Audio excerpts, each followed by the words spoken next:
Hey everyone, welcome back to my channel. I'm Hackrobat, and today we're gonna talk about how you can save big on one of the largest expenses in your life, your car.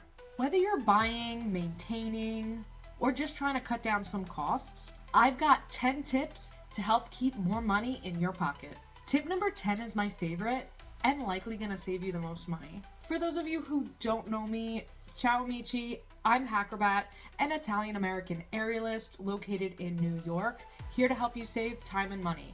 From quick tips to budget hacks, let's make life easier and keep your wallet full. If you're a returning viewer, welcome back. I'm so glad to have you here. Tip number 1, shop around for insurance. Don't just go with the first insurance quote that you get. Shop around, compare rates, and look for discounts. You'd be surprised about how much you can save by taking the time to find the best deal.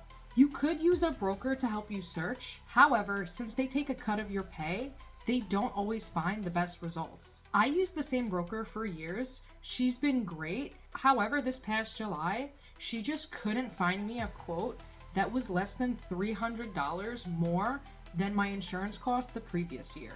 I did some digging and I switched over to another insurance and I saved $1,200 for the year. I also realized I only drive about 100 miles per month, so I switched from full coverage to minimum state requirements.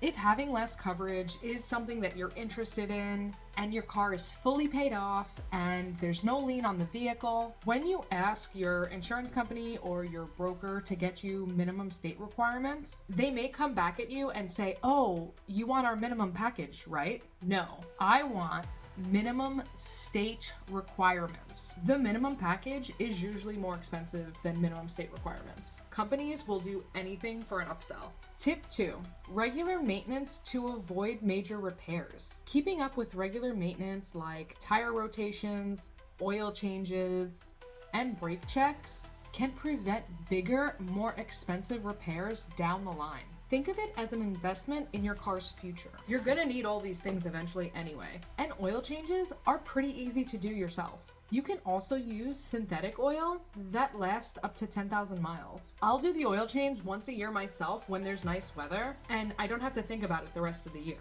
Even if you take it to a mechanic, it does generally cost more upfront, but ends up being cheaper and less time consuming in the long run. And time is money. Tip number 3, improve your driving habits. Aggressive driving, speeding, and rapid acceleration can burn through gas and wear out your car faster.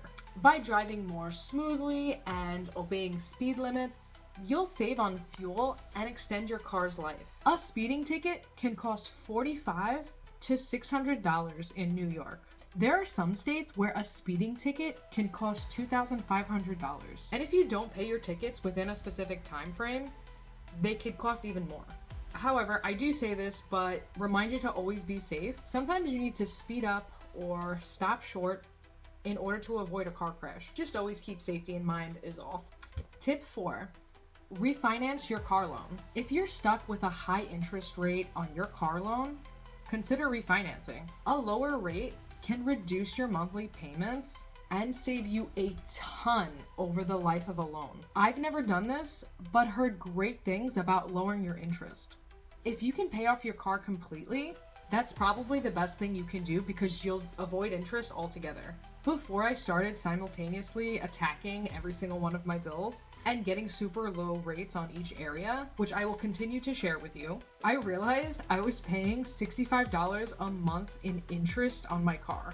Because I'm lucky and also I am resourceful with my money and was able to pay off the car immediately, but I do understand that's not the case for everyone. And therefore, refinancing might be a better option for you. Tip number 5, minor repairs and maintenance. As I said before, you don't need to be a mechanic to do some basic car repairs. Simple tasks like changing your air filter, replacing windshield wipers, and even checking your tire pressure can be done at home and save you the cost of labor. I recently watched a YouTube video on replacing my engine and cabin air filters in my car, and I saved like $60. It was the easiest thing I've ever done and probably took in total about 30 minutes, including watching the video, driving to the store, and changing the filters. I also hand wash and wax my car. I did buy the fancier wax that supposedly lasts a year, but that's just because I don't want to keep waxing it all year, as it's very labor intensive and somewhat time consuming. The fancier car wax was a little bit more expensive. It was like $10 to $15 more, but I did save at least 4 hours a year of my time where I would have been waxing my car just more often. I've used it for 2 waxes so far and haven't even used 1/10 of the bottle yet. Also, regularly check fluids in your car.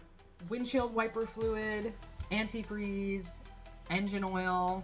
This can also be learned via YouTube. Someone in the world who has your exact car make, model, and year has put up videos on how to take care of your car. Tip 6. Use apps to find cheaper gas. Gas prices fluctuate all of the time, but apps like Gas Buddy can help you find the cheapest gas in your area. Even saving a few cents per gallon may add up over time. The bigger your vehicle, or the more gas your car uses, the more money you'll save here. I did the math for myself and my car. I have a 2019 Hyundai Elantra, and with the time it took, coupled with the money I saved about $12 per hour, where time is also involved. If anyone's interested, I could break this down a little bit further if that would be helpful, but I do like to equate savings to time per hour. $12 an hour is not an insane amount of savings, but if you drive a lot or have a really large truck, this can really add up.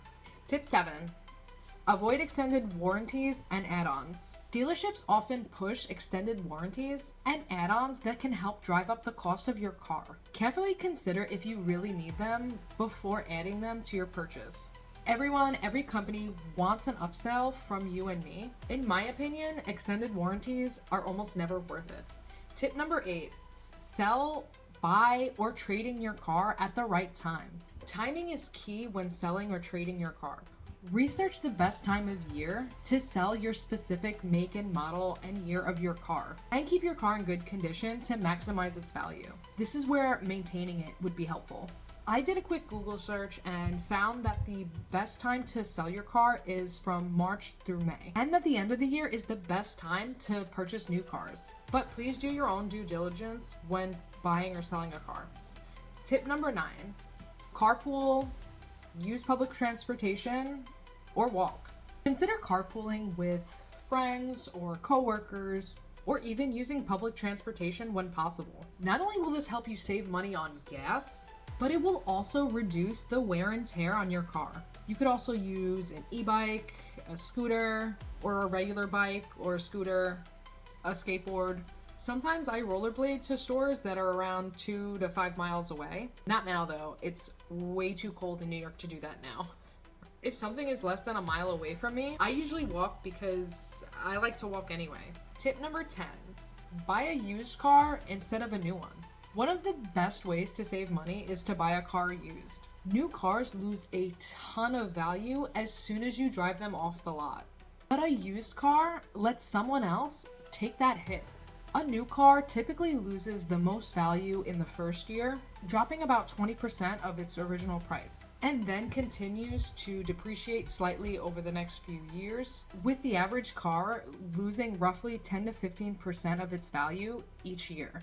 Meaning by the end of 10 years, a car can be worth significantly less than half its original price. However, the exact depreciation depends on the make, the model, the year of the car, and how well it's maintained. I also wanted to quickly note that newer cars, like the ones that are made in 2025, are equipped with more complex computer systems. I'm not sure how this will pan out, but this more modern technology will likely make repairs more complicated and costly in comparison to older models. What do you guys think?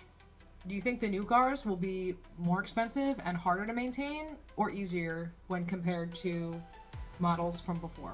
So there you have it. 10 easy ways to save money on your car. Whether you're looking to cut down costs on your daily commute or trying to keep your car in top shape for years to come, these tips will help stretch your budget even further.